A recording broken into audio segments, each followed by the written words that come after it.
Mr. President. Senator from Texas. Mr. President, this week, Majority Leader Chuck Schumer is bringing up the failed border bill that the Senate already rejected in February, all in a political ploy to give vulnerable Democrat senators up for re-election camouflage to hide their real views on the border. That failed border bill is nothing but a fig leaf that pretends to do something about border security, but wouldn't actually secure the border. In fact, if it became law, it would make the problem worse. This Democrat bill would codify catch and release. It would put into federal law Joe Biden's policy of releasing illegal aliens into this country. That is the cause of the open border crisis we have right now. It would normalize 5,000 illegal immigrants a day. That works out to 1.8 million illegal immigrants a year, every year, year after year, forever. It would provide immediate work permits to illegal aliens when they cross the border illegally. And it would provide many of them with taxpayer-funded lawyers. Not only is the bill, by design, utterly ineffective at securing the border, it is designed to fail. In fact, we can quantify mathematically the chances this bill has of passing the House of Representatives. And those chances are 0.00%. There is, however, a bill that we know would actually secure the border and would do so right now. It would put real penalties in place to end catch and release and to defund the NGOs that are a critical part of the human trafficking network. That bill is H.R. 2, and H.R. 2 has already passed the House of Representatives. I'm proud to lead H.R. 2 here in the Senate. If the Democrats want to do the responsible thing that would actually secure the border, we would pass H.R. 2. But instead, the Democrats deliberately want this border crisis to continue. Every single Democrat member of this body, and we know this because every one of them has voted over and over and over again against policies to actually secure the border. When Joe Biden came into office, he inherited the lowest rate of illegal immigration in 45 years. All President Biden had to do was nothing. Just don't screw it up. But instead, he deliberately broke the system.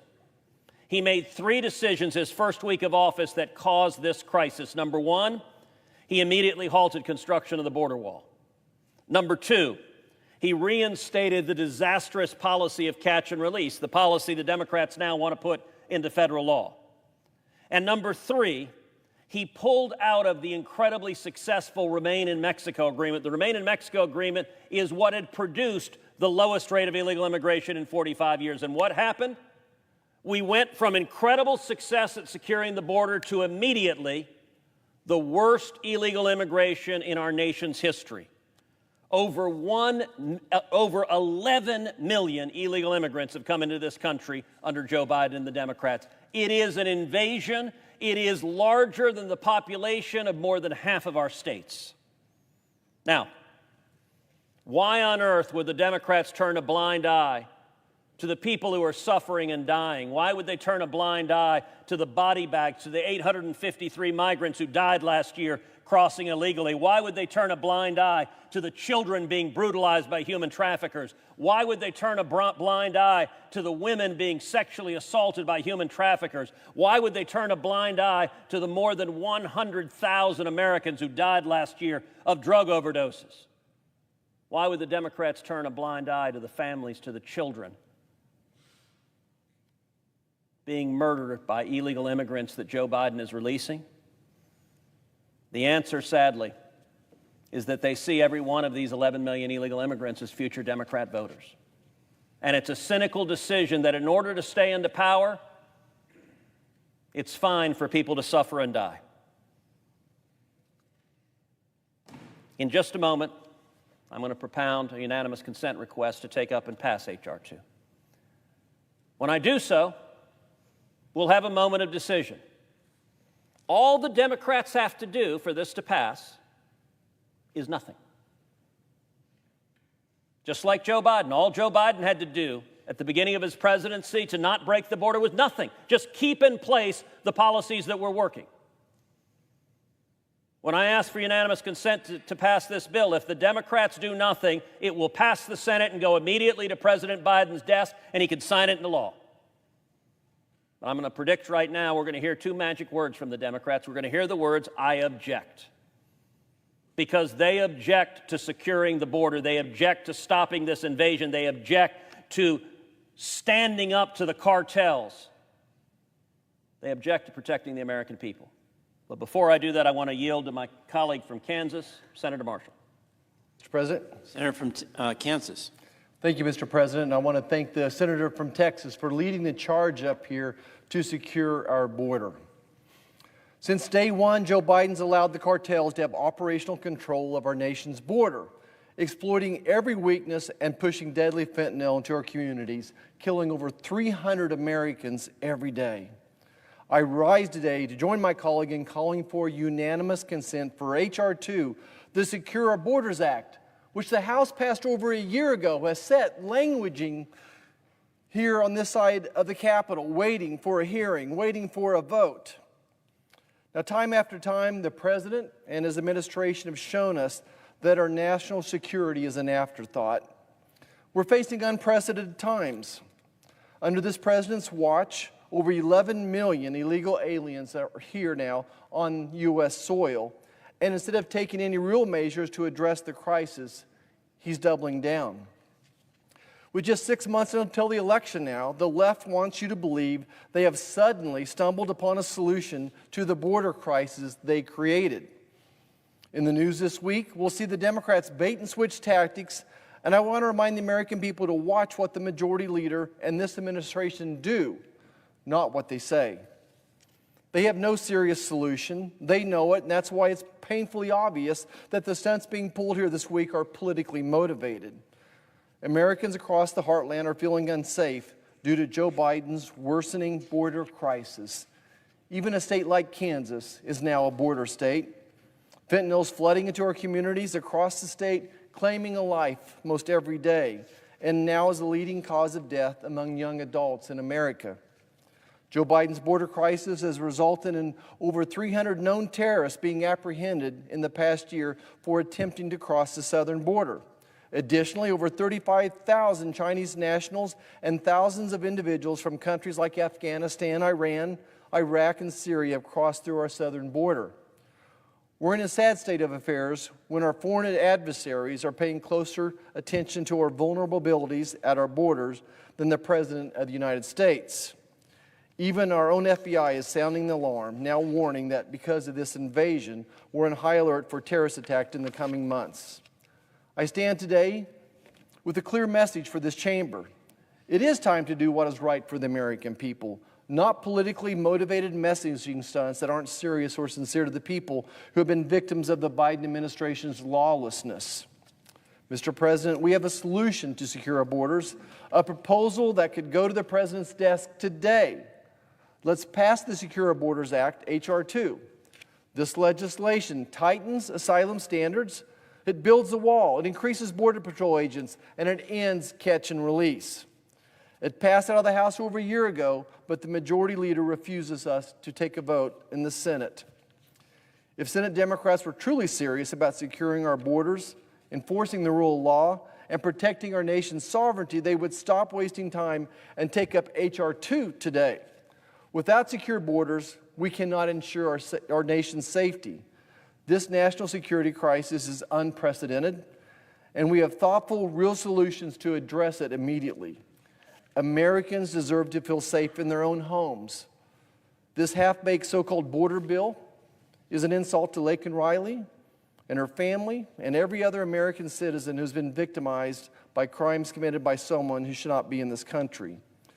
Even the lead Democrat architect of the so-called border bill has said flat out this legislation does not close the border. You can quote him, it does not close the border. That's all the American people need to hear to see how fast and loose the Democrat Party is willing to play with our national security. This is a campaign stunt for the candidates you have in battleground states who are on political life support, and no grandstanding in Washington this week will change that fact. I'd like to yield back to the senator from Texas. Senator from Texas. Mr. President, now is the moment when we will discover whether or not the Senate will pass real and strong legislation to secure the border. Again, all the Democrats have to do to send H.R. 2 to the President's desk to be able to be signed today is nothing. And so let's listen for those magic words. The two magic words that would kill this bill are "I object." Let's hear if that's what the Democrats have to say. Mr. President, I ask unanimous consent that the Senate proceed to the immediate consideration of calendar number 71, H.R. 2. The bill be considered read a third time and passed, and that the motion to reconsider be considered made and laid upon the table. Is there objection? Reserving the right to object. Is it majority whip? And now for the rest of the story. Last October, President Biden had a major piece of legislation that provided assistance to Ukraine in its battle against Vladimir Putin, provided assistance to Israel, assistance to Taiwan, and a massive amount of humanitarian aid. It was bipartisan, we thought. And then the Republicans, particularly in the Senate, stepped up and said, we're not going to consider any bill like that unless you attach something to deal with our border security. Well, we said, how are we going to achieve that? They gave us a formula that they wanted. They wanted to have their lead negotiator, the Senate Republicans did, one of our colleagues, Senator James Lankford of Oklahoma. James Lankford is a certified conservative. I'm sure he'd be happy to be called that, and a person I respect a great deal. He is a man of principle, and he was in charge of negotiating on the Republican side. So they asked us, who do you want Democrats to negotiate with? We said Chris Murphy of Connecticut and Kirsten Sinema, an independent Democrat from Arizona. The three of them went to work in October of last year, and they worked on this for weeks, months, went back and forth, and it looked many times like it was hopeless. We couldn't reach an agreement. And lo and behold, they did. They came up with a bill that massively changed the way we manage the border. And they brought it to the White House, and they said to Joe Biden, in this bipartisan bill, will you support it? And he said, I will. So we had a perfect formula, a bipartisan bill in a Congress with a Democratic Senate and a Republican House, and a President of the United States who says, I'll sign it. So what happened next? That's the best part. They went and asked the Republicans, many of the Republicans didn't take yes for an answer because we had this bipartisan bill, the architect being the Republican senator of their choice. They decided to ask one man whether they should go forward. Want to guess who it was? Donald Trump. Donald Trump said, no, I'm sorry, I don't want to see this issue go away. I want to be able to work on this issue as part of my presidential campaign in the year 2024. So I'm telling you right now, stop that bill, stop that bipartisan bill, don't vote for it.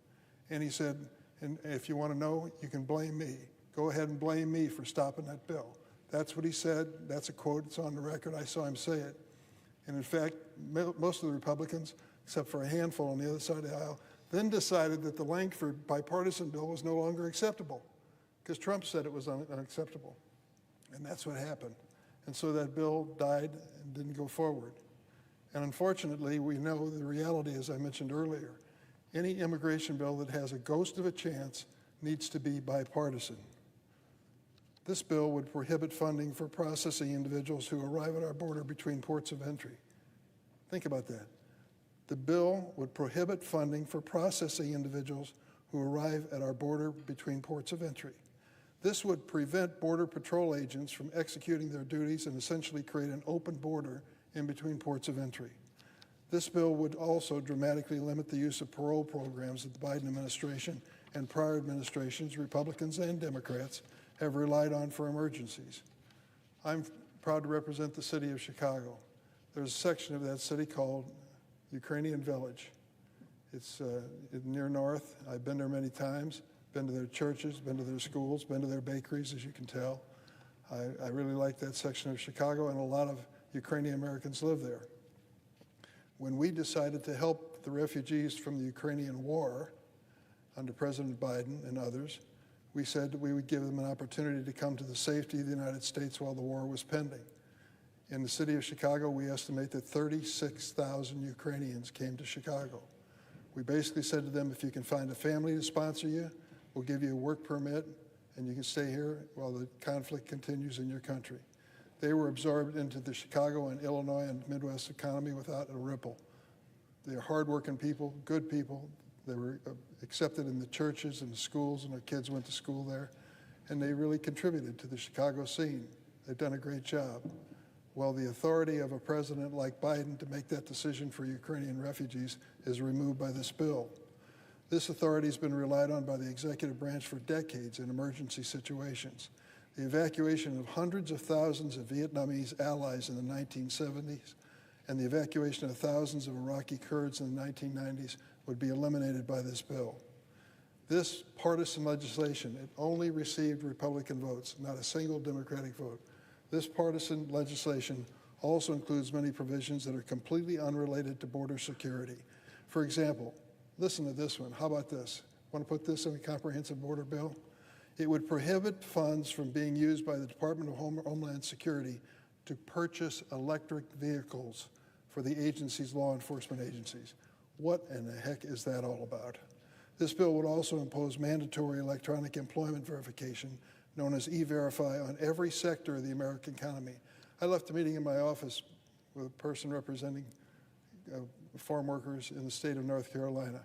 You know what percentage are farm workers in America working today, going out and harvesting crops and fruits and vegetables? You know what percentage are undocumented? 50%. 50% are undocumented today. So this bill would impose mandatory E-Verify and would include the agriculture industry, and these undocumented workers, 50% of agriculture workers, would be unable to work. What would that do to our food supply chain? I can tell you it would come to a grinding halt, and it would dramatically increase food prices. Hear that, America? This provision by the junior senator from Texas would raise food prices on its own. Massive consequences for American families. This bill is so extreme that there was a bipartisan opposition to it in the House of Representatives. Under close scrutiny, this bill is simply not a serious effort to secure our border. It would harm our economy and make our country less safe and less secure. The bipartisan bill, which Donald Trump and many of the Senate Republicans killed, would have worked to move us in the right direction.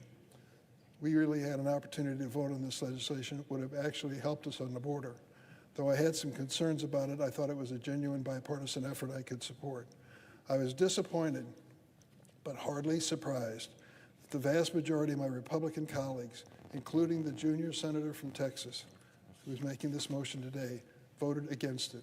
This bipartisan bill, with James Lankford's leadership on the Republican side, rejected out of hand by Republicans in the Senate. It's no surprise to me the junior senator did that. The only time we brought a bipartisan comprehensive immigration bill to the floor, he voted against that too. It's no surprise. This bill, written by the Senate Republicans' designated negotiator, Senator Lankford of Oklahoma, endorsed by the National Border Patrol Council, the union that represents Border Patrol agents. The Speaker of the House declared it dead on arrival in the House before the text was even released. We can only fix our broken immigration system if we do it on a bipartisan basis. Nobody gets their way around here. You have to work for compromise. It is clear that the House Republicans are unwilling to help secure the border under those terms. Instead, they want to maintain the crisis at the border to help score political points for their favorite candidate for president. Instead of a symbolic and failed effort to pass bipartisan bills that won't actually address challenges, let's work together on a bipartisan basis. Let's start with the Lankford bill. That's what the opportunity will be on the floor. If you want to change it, let's amend it. But for goodness sakes, let's start with the bill that we agreed was going to be the starting point not that long ago before Donald Trump made his pronouncement. One that supports our frontline law enforcement officials, addresses the needs of the economy, provides a path to citizenship for dreamers and immigrant farm workers, and lives up to our nation's legacy of providing safe harbor to refugees fleeing for their lives. The American people are tired of partisan bickering over immigration. They want us to work together to secure our border, support our economy, and stand by America's fundamental principles. Proudly, I object. Objection is heard. Mr. President, Senator from Texas. well, I'd like to say I'm surprised, but I'm not. It is worth, though, pausing to reflect both what the senator from Illinois said and what he didn't say. What he didn't say, he didn't dispute the point I made about this Democrat bill they're having a show vote on later this week. He didn't dispute that this bill codifies catch and release, that it puts into federal statute Joe Biden's lawless practice of releasing illegal immigrants when they're apprehended. He didn't dispute that. He didn't dispute that this bill would normalize 5,000 illegal immigrants a day, 1.8 million illegal immigrants a year, every year, forever. He didn't dispute that either. He didn't dispute that this bill would give illegal immigrants who are apprehended immediate work permits. Didn't dispute that. He didn't dispute that this bill would give many of them taxpayer-funded lawyers, and he also didn't dispute a point I've made many other times, although I didn't just make it, that it would give billions of dollars to the NGOs that are part of the human trafficking network, that it would fund the people trafficking millions into this country. He didn't dispute any of that. Instead, he said the standard Democrat line, which is Trump, Trump, Trump. Trump is the bad guy. It's all Trump's fault. And I get in Democrat circles, Trump is the boogeyman. But there's a simple fact. When Donald Trump was in the White House and when he was actually working to secure the border, we had the lowest rate of illegal immigration in 45 years. When Joe Biden and the Democrats are in charge, we have the highest rate of illegal immigration in American history. That is a fact. And all the political smoke and mirrors from the Democrats can't hide that fact. But there's also interesting what he did say. He gave these epic words about Chicago welcoming immigrants. And he's right. Our country was built by legal immigrants, by people following the law, coming here the right way. My father came as an immigrant from Cuba. There is a right way to come following the rules. I found it striking, though, that when he was saying how much Chicago loves illegal immigrants, that he somehow omitted that the mayor of Chicago has declared an emergency because of the crisis of illegal immigrants flooding into the city of Chicago. Illegal immigrants taking resources from the residents of Chicago, being housed in Chicago O'Hare Airport. We're seeing illegal immigrants in places like New York City being put in public schools and throwing Americans out of their facilities. The mayor of New York City, again a liberal Democrat, like the mayor of Chicago, has said illegal immigration is a crisis that is destroying New York City. And yet, Senator Durbin told us, in essence, the Democrats are the party of open borders. He said, farm workers, we can't get anyone to work on the farm unless we have those open borders. Apparently, in the Democrats' view, Americans are lazy and don't want to work, and the only way to grow our food is to open our borders to a full-on invasion. And listen, if some people have to die, if people have to get murdered by criminals and gangbangers released by Democrats day after day after day, that's an acceptable price to the Democrats. Because if you listen to his criticism of H.R. 2, you know what he said? Well, the people who are here illegally, they wouldn't be able to work. My God, it would stop illegal immigration. That is his objection. That is the Democrats' objection.